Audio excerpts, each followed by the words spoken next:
जन्माष्टमी का त्योहार आ गया है। कान्हा जी का बर्थडे है, तो खाली भारत ही नहीं, पूरा विश्व बड़े हर्षोल्लास के साथ उनका स्वागत करने को तैयार खड़ा है। विशेष तरह के व्यंजन बनाए जाते हैं, मिठाइयाँ बनाई जाती हैं और भगवान का सबसे प्रिय भोग भी बनाए जाते हैं। राम राम जी, कैसे हैं आप सब? तो आज मैं हमारे लड्डू गोपाल जी का सबसे प्रिय भोग धनिया पंजीरी और पंचामृत बना रही हूँ। तो चलिए मिलकर बनाते हैं। तो यहाँ पर पंचामृत बनाने के लिए मैंने गाय का कच्चा दूध लिया है, जिसको एक कटोरे में मैं 4 भाग ले रही हूँ। एक मैंने चम्मच बड़ा वाला ले लिया है, उसी से मैं इसको मेजर कर रही हूँ। उसके बाद उससे आधा यानी 2 भाग हम दही का लेंगे, फिर उससे आधा यानी 1 भाग हम चीनी का लेंगे, फिर उससे आधा हम शहद लेंगे और फिर 1/4 हम गाय का घी लेंगे और इसे हल्के हाथों से हम मिला देंगे। उसके बाद ये पंचामृत हम अभिषेक के लिए इसका उपयोग कर सकते हैं और भोग लगाने के लिए जब हम पंचामृत बनाते हैं तो उसमें कुछ मेवे डाल देते हैं। तो मैंने यहाँ पे मखाने, चिरौंजी और गरी डाली है, जिससे पंचामृत बहुत ही स्वादिष्ट बन जाता है। और जब भी कोई भी भोग हम लड्डू गोपाल जी को अर्पित करते हैं तो तुलसी के बिना अधूरा होता है, तो तुलसी जी जरूर साथ में अर्पित किया करें। अब हम बनाएंगे धनिया पंजीरी। तो धनिया पंजीरी बनाने के लिए मैंने यहाँ पर लिया है 1 कप साबुत धनिया। देखिए धनिया इस तरह का होता है, साबुत धनिया आपने देखा होगा। इसको हम रोस्ट करेंगे, ड्राई रोस्ट। तो मैंने गैस पर लो फ्लेम पर एक कढ़ाई चढ़ा दी है और इसे हम कढ़ाई में धीरे धीरे चलाते हुए रोस्ट कर लेंगे। थोड़ी देर में इसका रंग बदल जाएगा और पूरी रसोई में इसकी खुशबू आने लगेगी और ये क्रैक बहुत जल्दी से देखिए दबाने पर हो जा रहे हैं, टूट जा रहे हैं दाना। तो इसका मतलब हमारा धनिया बिल्कुल रेडी हो चुका है। इससे ज़्यादा हम रोस्ट नहीं करेंगे, नहीं तो कड़वा हो जाएगा।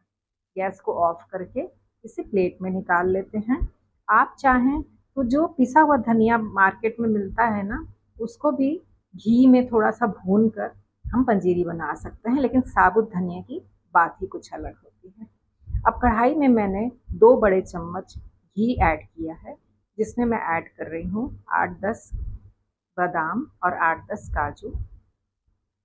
काजू बादाम से पहले भून जाते हैं, तो इनका जैसे ही हल्का सा गुलाबी सा कलर हो तो आप काजू को सबसे पहले निकाल लें और उसके बाद 1 मिनट और हम बादाम को रोस्ट कर लेंगे।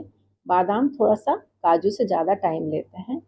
बादाम की पहचान ये है कि आपको इसमें क्रैक नज़र आने लगेंगे, ये थोड़े थोड़े से फट जाते हैं जब इनको हम घी में भून लेते हैं इस तरीके से। तो अब बादाम भी हमारे रेडी हो चुके हैं, इसे भी फटाफट से हम निकाल लेते हैं। इसके बाद मैं इसमें ऐड कर रही हूँ जो बचा हुआ घी है ना, उसमें हम मखाने ऐड कर देंगे। मखाने भी हम इसी तरह से रोस्ट कर लेंगे। थोड़ी देर में मखाने भी कुरकुरे से क्रंची से हो जाते हैं और इनका कलर भी थोड़ा चेंज हो जाता है। तो हम मखाने भी अब हम निकाल लेंगे। आपको पता है धनिया पंजीरी टेस्टी तो बनती ही है, ये हेल्दी कितनी है। इसमें धनिया है जिसमें बहुत सारे मिनरल्स पाए जाते हैं, ड्राई फ्रूट्स है, घी है, तो हमारे लिए ये हेल्दी भी होता है। और हम इसे जन्माष्टमी के अलावा कभी भी बनाकर एयर टाइट कंटेनर में इसको हम रख सकते हैं और आराम से डेली अपनी डाइट में हम शामिल कर सकते हैं। इसके बाद मैंने 1 टेबल स्पून मगज के बीज डाले हैं। अब ये भी देखिए कैसे पॉप हो रहे हैं, उछल उछल के बाहर को आ रहे हैं। तो अब ये भी हो चुके हैं, इन्हें भी हम निकाल लेते हैं। इसके बाद मैं ऐड कर रही हूँ इसमें थोड़े से स्लाइस किए हुए गरी के पीसेस।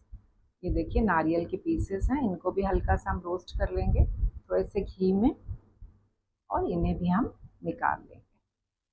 ये बहुत जल्दी जलने लगते हैं, इसीलिए हम फटाफट से इनको हमको निकाल लेना चाहिए। अब इन ड्राई फ्रूट्स को हम ठंडा करने के लिए रख देंगे और अब तक हमारा धनिया भी ठंडा हो चुका होगा। तो उसे लेकर हम ग्राइंडिंग जार में ट्रांसफ़र कर लेंगे और इसे ग्राइंड कर लेंगे। एक फ़ाइन पाउडर हमें धनिया का मिल जाता है। बहुत ही अच्छी खुशबू आ रही है पीसने के बाद धनिया की, पूरा किचन मेरा खुशबू से भर गया है। अब इसको भी हम निकाल लेते हैं एक प्लेट में। कढ़ाई में मैंने फिर से एक बड़ा चम्मच घी ऐड किया है और उसमें ऐड कर दे रही हूँ ये धनिया पाउडर।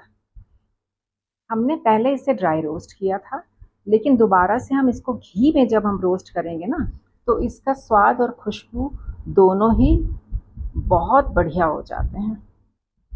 तो आप जब धनिया पाउडर आप लेते हैं या साबुत धनिया पीस लेते हैं, तो उसको एक बार थोड़े से घी में ज़रूर आप भून लिया करें। आप घी इससे ज़्यादा भी ऐड कर सकते हैं, मैंने तो 1 टेबलस्पून ऐड किया है। अब सारी चीज़ें हमारी ठंडी हो चुकी हैं, तो सबसे पहले हम ड्राई फ्रूट्स को कट कर लेते हैं। आपको साबुत अगर अच्छे लगते हैं तो आप साबुत भी डाल सकते हैं, लेकिन मैं इन सब ड्राई फ्रूट्स के 2-2 पीसेस कर ले रही हूँ, काजू, बादाम और मखाने के। इस तरीके से मैं इनको काजू को 2-2 पार्ट कर ले रही हूँ और बादाम के 2-3 पार्ट कर ले रही हूँ। अब मैंने यहाँ पर ली है चीनी, तो आप 1 कप अगर धनिया ऐड कर रहे हैं तो उसमें आधा कप चीनी का बूरा ज़रूर जाएगा। तो इसे हम ग्राइंड करके रख लेते हैं। अब हमारी धनिया भी ठंडा हो चुका है, ड्राई फ्रूट्स भी ठंडे हो चुके हैं। इनको अब हमको मिक्सिंग करनी है। तो मुझे ड्राई फ्रूट थोड़े से ज़्यादा लग रहे हैं, तो मैं इनको अलग से जो है थोड़ा सा निकाल दे रही हूँ। इसके बाद हम इसमें ऐड करेंगे चीनी वाला बूरा जो हमने अभी ग्राइंड किया था ना, वो ऐड कर देंगे। और इसमें हाफ़ टी स्पून हम इसमें ऐड कर रहे हैं इलायची पाउडर। बहुत अच्छी खुशबू आती है इलायची पाउडर से। और इसको अच्छी तरह से हम मिक्स कर लेंगे। एक बात का आप ध्यान रखिएगा, जब हमारा धनिया गर्म हो ना रोस्ट करने के बाद, तो उसमें गरम-गरम में चीनी बूरा बिल्कुल भी मत ऐड करिएगा, नहीं तो चीनी पानी छोड़ देगी। तो सारी चीज़ें बहुत अच्छी तरह से मिक्स हो गई हैं और ये देखिए हमारी लड्डू गोपाल का भोग धनिया पंजीरी रेडी हो चुकी है। कहते हैं जब रात में लड्डू गोपाल जी का जन्म होता है, तो सबसे पहला भोग धनिया पंजीरी और पंचामृत का ही उनको लगता है। बाकी और बहुत से भोग उनको प्रिय हैं, जैसे माखन मिश्री, मेवा पाक, नारियल का पाक, ऐसे बहुत सारे भोग हैं उनके अति प्रिय। लेकिन सबसे पहला भोग होता है धनिया पंजीरी और पंचामृत। और जब भी हम इसे अर्पित करते हैं भगवान को, तो उसमें तुलसी दल अवश्य साथ में अर्पित किया करें। तो आइए हम सब मिलकर लड्डू गोपाल जी के स्वागत की तैयारी करें, उनके प्रिय भोग बनाएं और उनका आशीर्वाद पाएं। कान्हा जी आपके जीवन को खुशियों से भर दें। मिलती हूँ एक नई और आसान सी वीडियो के साथ। जय श्री कृष्ण।